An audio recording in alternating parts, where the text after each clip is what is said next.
Welcome back to Gin Reviews of Middle Tennessee.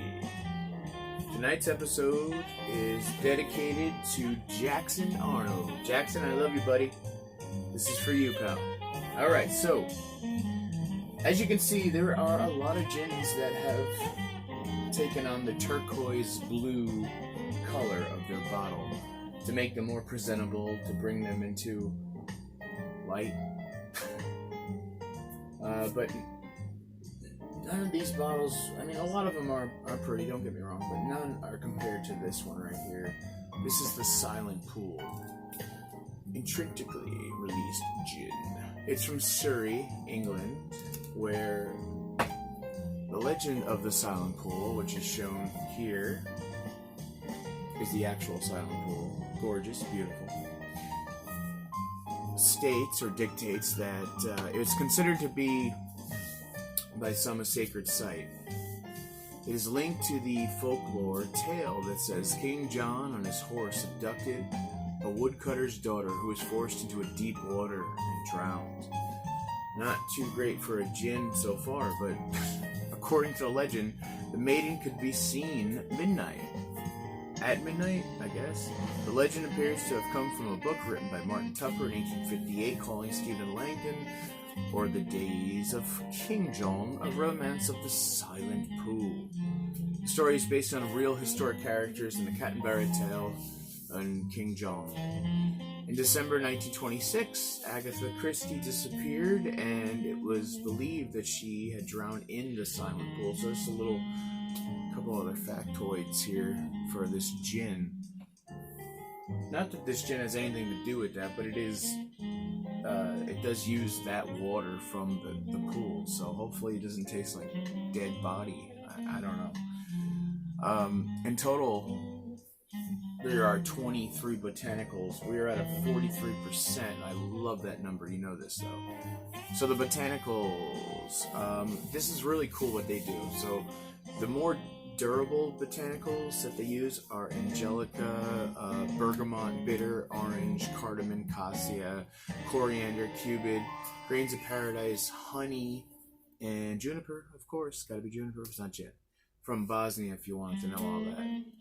Licorice and orris are macerated in the base spirit for 24 hours before being transferred to a 250 liter Arnold Holstein copper pot still, which is amazing. Arnold Holstein is like the messiah of nowadays copper pot stills that are used in gin making and other liquors also, but gin is mostly what they're known for. The more delicate ingredients, the chamomile, the elderflower, the kaffir lime leaves, which I do love that. It's from Essex, of all places in the world. I can't believe that, right? Not Sussex, New Jersey. Essex, Jersey, the original Jersey. Oh, God. There's the dead body right there coming back to tell me to shut up and drink the gin. I'm almost done, though, so hold on.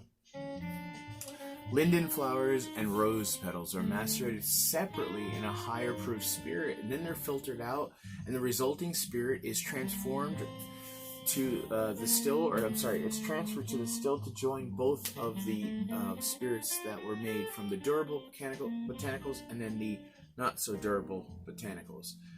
Finally, more angelica, bitter orange, coriander, grains of paradise, and juniper, of course, as well as lavender, lime, orange, and pear, fresh and dry, are added to the gin basket, which hangs, inside the still above. So the vapor picks up the extra lick of flavor on the way up. Alright, so I've been waiting a long time to open this bastard up right here to make sure it's all that it says it is. Because I've seen and I have done research. I've seen reviews from many, many different people around the world who all say that this gin is just incredible. So we're going to open up the top. Oh, look at that. It's a clear top. I kind of like that. Well, here's the bottle. I should have talked a little more maybe about the bottle. We have a wheel. It's intricately painted. Every botanical that's in this bottle of gin is painted on the bottle. There is no punt. That's okay though. There's a beautiful glass topper right here. We're about to pop this cork and see really what this gin is all about. Alright, here we go. Let's see if we get a pop test here. Cork poppy. Oh! So far. Alright. On the nose. Well, I definitely can pick up the juniper and pear essence right away, just from the bottle. Let's open it up a little bit in a shotty here.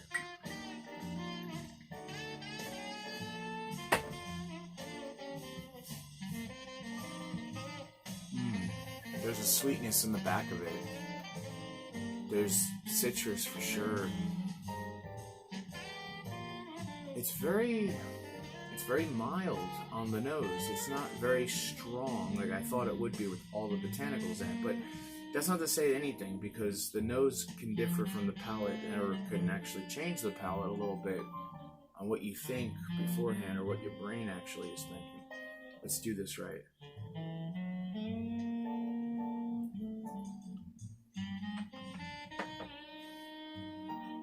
Oh my God. Well, I'm getting a beautiful burn as the juniper opens. There's this intense flavor, botanically flavored profile that's just popping out. The juniper is so right there where it needs to be for a gin. The citrus is hitting me now. The elderflower, the linden, the leaves, the lime leaves, the citrus. I mean, it's just wow. As the burn still travels, it is a gorgeous gin. We have to do our G&T. I've pre-iced this glass here, which probably wasn't the best idea because of the water that built up. But we're gonna go with 1.5 ounces. I feel comfortable with that, of this gin into this turquoise cup. See? Gin and turquoise. I told you from the beginning. Something about it. And we're gonna do our old favorite, Mr. Fever Tree here. But we're not going to add the whole amount of Fever Tree. On off time from this site, this review, this channel, I have been doing just a little experimentation with tonic and gin, and I find that 3/4 it really is too much to enjoy a gin and tonic. So I'm going a little less than what I used to go. But that's okay. It'll still give me what I need to know. It all rhymed, eh?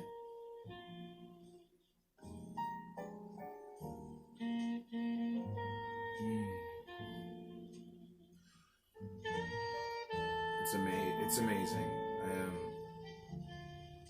It's hard. Words are hard to describe right now what I'm physically transforming into after this horrible week I've had. I always have a horrible week, right? But this one is, yeah, whatever. We all have had a horrible week. This drink right here, though, the quinine, is lifting up, again, every botanical that I mentioned in the forefront. The earthy tones, the angelica, the orris, the cassia, it's bringing it to another level. On the retail, this is going to be high, guys, but on the retail, $50 for a 750. I've been looking for this gin since I started this whole adventure in gin drinking and gin collecting and gin reviewing and anything else gin inspired. And I finally found it, and it's worth every dollar I put into this. I don't really remember what I paid for it because I was so excited by seeing it in this liquor store that I traveled to the other day, the other week, the other month. I don't know. I don't even know where we're at right now. I'm gonna add a couple citrus notes. I don't think it even needs it. To be honest with you, the citrus is just pounding the back end of the palate and the front, which is so cool. But, you know, as I like to do, and you know how I like my gin here, very citrusy. Look at that pink grapefruit, beautifully juicy. Wow. I think I got more on me than in the glass. Let me stir this up a little bit here. Maybe I could describe it a little better. It's a hard gin to describe other than fantastic.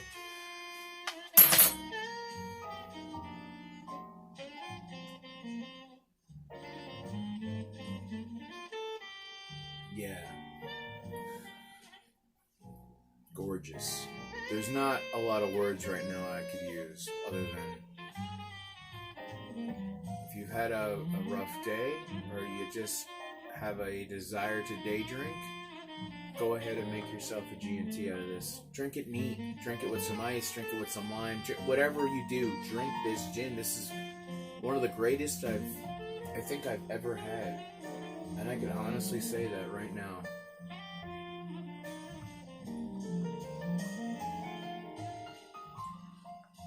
I don't normally finish the whole drink on air. Is it air anymore? No. On video. Almost was gonna say tape, you know, child of the 90s, but I didn't, so. You millennials. Actually, I am a millennial. Isn't that crazy? I was born in 1980. Where you 80 kids are technically millennials, but whatever, man.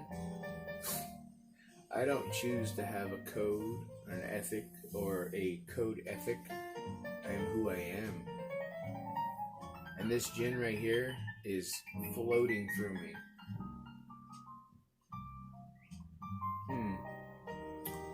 I did a lot of research on this gin, and the site that we were talking about earlier of the actual silent pool, that is used for the water needed to distill after this distillation to bring down the proof of the alcohol. And when they built the refinery, the distillery, because they got both on both sites, and it's in Surrey. Surrey's like a mountainous area outside of London. It's not. There's people, but it's kind of like where I'm at right now in Middle Tennessee, where there's people here and then there's not people there. And that's kind of where the silent pool is. It's like right outside where there are people, and then there's not people. But so they had to build the distillery and the refinery and everything else right there on site, not too far from where the pool lies. And when they built their still, they, instead of using propane or electric, I don't think anyone uses electric except me with my tiny distillery thing over there, but propane or any other way of heating their still, they built this giant fire wood burning stove to light their still, to make it, to use it. I mean, that's like in the barbecue world of using hardwood, you know, hickory, post oak, maple, smoke your meats, instead of using a propane wood mixture to keep that temperature right where you need it. That's why when you do wood burning the way that they do here and in proper barbecue, you have to be there. You have to vigilantly be there, sitting next to it, watching that fire. I mean, nowadays we have these computers and there's, you know, like timers and stuff like that that will tell us when it's getting too low. We need to stoke the fire, but you still have to be there, man. I mean, if you're gonna make something like this, or like amazing brisket that is just primal, you have to sit there to enjoy, to make it right. Anyway, from me to you to me, from everyone else here in Middle Tennessee, I thank you. And I hope you find this gin in your local liquor store, or again in the UK in your supermarket, and pick it up, try it. I guarantee you will like it. I mean, this is not your grandfather's gin, as they would say. This is nowadays ready rock and roll, beautifully botanically inclined London, South Sussex, not Sussex, we're going Surrey gin. I mean, the whole lore and everything else that goes with it, come on, you can't beat it. Try it. Alright, well, again, cheers, salud, and Jackson, buddy, if you waited till 15 minutes and 25 seconds, pal, I love you, man, and I hope to see you really soon, and everyone else down there. Hopefully you guys down in the Sunshine State could combat this bastard of a virus that's going around, huh? The pandemic of doom. Just don't listen to what Trump says. That's all you gotta do. Don't listen. You'll be okay. Or any other Republican. Any one of you fuckers. Don't tell us what we can do, what we shouldn't do. We should be wearing masks everywhere we go. We shouldn't be going everywhere we go. We should have bars closed down, have home bars like I have here. Classic gin in hand, turquoise glass, beautiful bottle, lights reflecting, and I think I'm gonna say a fine farewell to you and everyone else. I salute, eh?